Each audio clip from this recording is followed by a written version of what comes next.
बड़ी खबर है, दादा को भारत रत्न से गदगद जयंत चौधरी दिखाई दे रहे हैं। सबसे पहले जयंत ने मोदी का शुक्रिया अदा किया। पीएम मोदी का शुक्रिया उन्होंने कहा है। जयंत चौधरी ने कहा कि दिल जीत लिया, अजीत सिंह का सपना साकार किया, ये जयंत चौधरी ने कहा है। और साथ ही एनडीए में जाने के भी संकेत उन्होंने दिए हैं। शामिल होने के सवाल पर उन्होंने कहा कि किस मुंह से इनकार करूं। कि अब आप भाजपा के साथ हाथ मिलाने के लिए तैयार हो, आप भाजपा के साथ हाथ मिला रहे हैं। देखिए, कोई कसर रहती है। आज मैं किस मुंह से इनकार करूंगा आपके सवाल में। तो जो ऐलान किया गया उस पर पीएम मोदी का शुक्रिया तो अदा कर रहे हैं जयंत चौधरी, और साथ ही साथ अब एक बहुत ठोस वजह उनको बताने के लिए कम से कम मिल ही गया है। वो कह रहे हैं कि किस मुंह से इनकार करूं। बिल्कुल मैं मौजूद था जयंत चौधरी की प्रेस कॉन्फ्रेंस में और उन्होंने संकेतों में साफ कर दिया कि उनका राजनीतिक रास्ता आगे किस तरफ जाता है।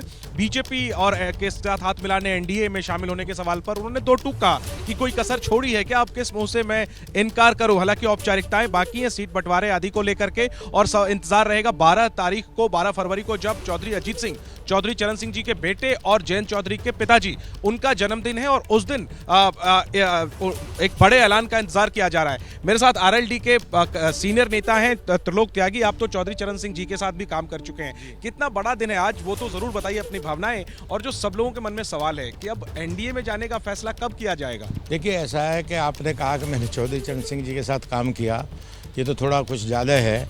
हमने उनके चरणों में राजनीति सीखी थी और हम छात्र जीवन में थे, मेरठ यूनिवर्सिटी का प्रेसिडेंट था और उन्होंने नेता बनाने का काम किया। आज अपनी भावनाएं बताइए, और जो पॉलिटिकल सवाल है कि एनडीए में जाने का ऐलान कब। भावना तो ये है कि चौधरी चरण सिंह जी को जो भारत रत्न दिया गया ये बहुत ज़रूरी है, देर आए दुरुस्त आए, और ये हम लोग पिछले लगातार मांग कर रहे हैं।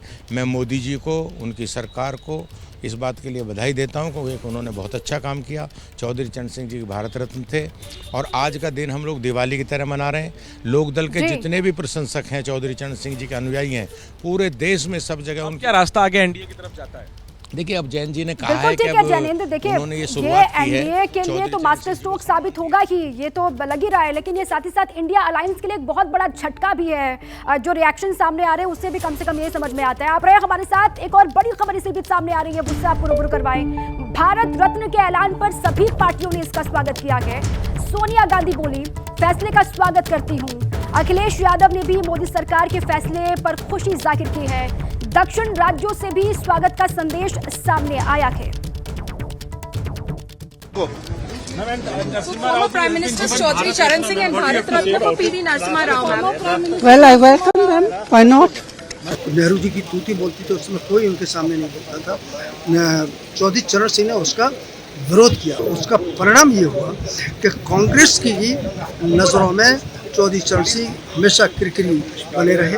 एक तरफ तो भारत रत्न दे रहे हो और उन्हीं की टीम, उन्हीं के आर्थिक सुधारों को जो मनमोहन सिंह ने लागू किया, उनके खिलाफ श्वेत पत्र पर चर्चा चल रही, सरकार लाई, तो बड़ा विचित्र बात लगती है। हमें खुशी इस बात की कि एक किसान नेता को भारत रत्न मिला है और उनके साथ साथ और भी जो दो लोगों को मिला है, नरसिम्हा राव जी को मिला है। आज को वो फैसला लिया गया है जो पीढ़ी दर पीढ़ी याद रहेगा, हमेशा जिंदा रखने वाला फैसला है। और ये छोटी बातें हैं, अगर कांग्रेस पार्टी का विधिवत ये बयान आया है, ऐसे लोगों को सरकार ने दिया है, उसका हम स्वागत करते हैं। हाँ, लेकिन 1 महीना बाद चुनाव भी है। तो आपने सुना, अलग अलग राजनीतिक दलों की तरफ से रिएक्शंस भी सामने आ रहे हैं और खुशी भी जाहिर की जा रही है। आइए, मोदी का विनिंग फॉर्मूला क्या है, देखिए भारत रत्न का विनिंग कनेक्शन क्या है वो आपको हम बताते हैं। जरा देखिए, ऐलान कब हुआ 1966 में लाल बहादुर शास्त्री को भारत रत्न देने का। तब सरकार थी कांग्रेस पार्टी की, और असर इसका क्या हुआ, 1967 लोकसभा चुनाव में जैसे तैसे सरकार कांग्रेस पार्टी की बन गई, इसका असर ये हुआ। इसके बाद देखिए, दूसरा नाम है 1990 में सुभाष चंद्र बोस को भारत रत्न देने का ऐलान किया गया। तब सरकार थी जनता दल के वीपी सिंह की, और 1991 लोकसभा चुनाव में वीपी सिंह सत्ता से बेदखल हो गए। इसके बाद आ गया ये सचिन तेंदुलकर को 2013 में ऐलान किया गया सर्वोच्च सम्मान देने का। तब सरकार कांग्रेस पार्टी की थी।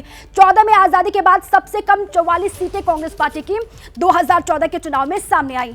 इसके बाद आगे बढ़ते हुए जो लगातार ऐलान किए गए उसका असर क्या हुआ, 2015 में प्रणब मुखर्जी को ऐलान किया गया सर्वोच्च सम्मान का, तब बीजेपी की सरकार थी केंद्र में, और 16 में पश्चिम बंगाल विधानसभा चुनाव में 3 सीटें सिर्फ कांग्रेस पार्टी को मिली। 2016 का ये डेटा।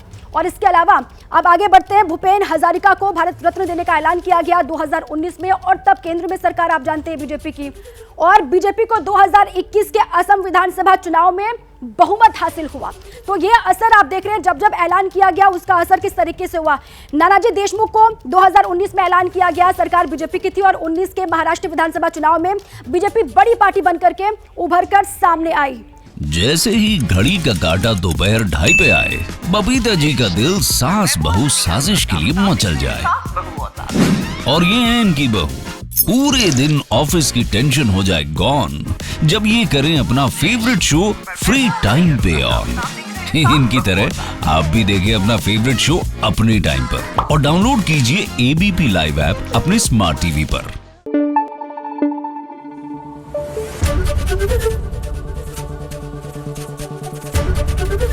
एबीपी न्यूज आपको रखे आगे।